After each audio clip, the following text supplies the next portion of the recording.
Major General Brown, after having discussions with his senior artillery commander, Colonel Eric Elder, was advised by the latter that, although the general wanted fire putting down on the two hilltops they were about to assault, it would have to be from long range, as at short range the guns would not elevate high enough to hit the top, and from long range the bombardment would be less effective, as the enemy could simply temporarily abandon their positions and pull behind the crest of the hill where they would be safe. But General Brown wanted artillery fire putting on them crests. He didn't want his men going in to a prepared position with no artillery support.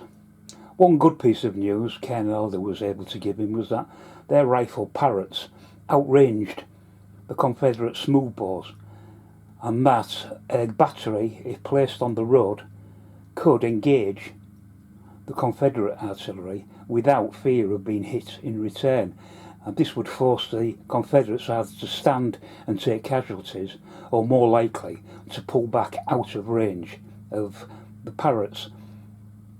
This of course would then allow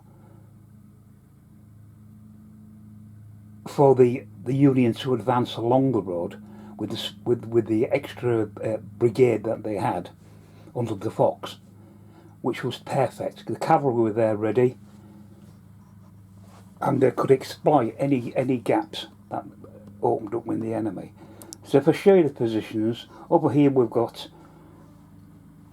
Brigadier General Stephen Smith's brigade formed up, ready to assault the hill. The artillery is opening up long-range battery fire on the hill crest.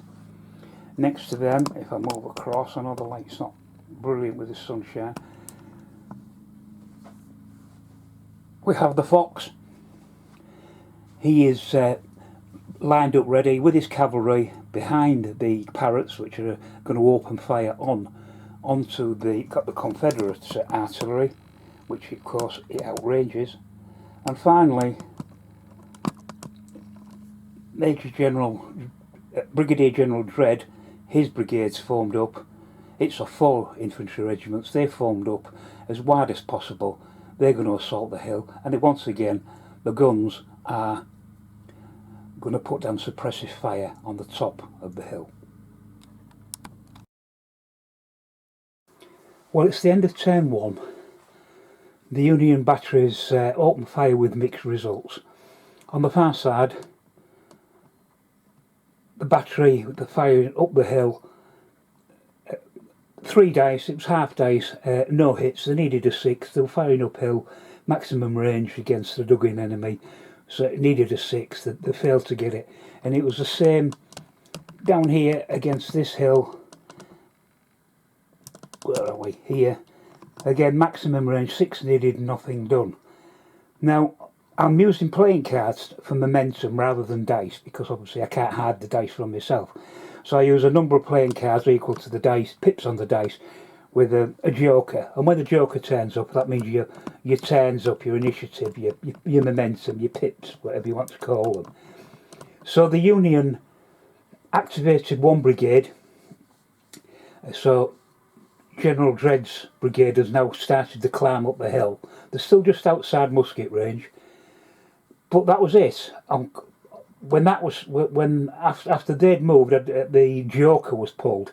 So unfortunately, General Noble in the centre wasn't able to move his guns any further forward, nor was General Noble able to begin his assault on the hill. However, in the centre, the long-range Parrots opened fire and did cause a hit on the Confederate smoothbore artillery. It was forced to turn about face and retire one base width.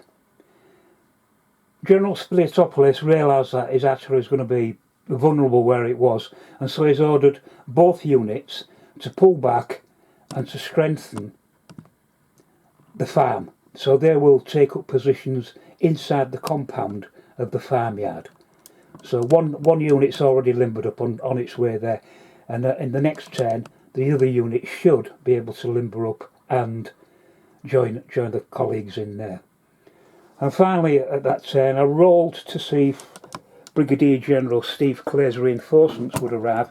He needed a 6, unfortunately he just got a 5, so they won't be appearing in the next turn. So that's the state of play at the moment, gentlemen. I shall get back to you with another report shortly.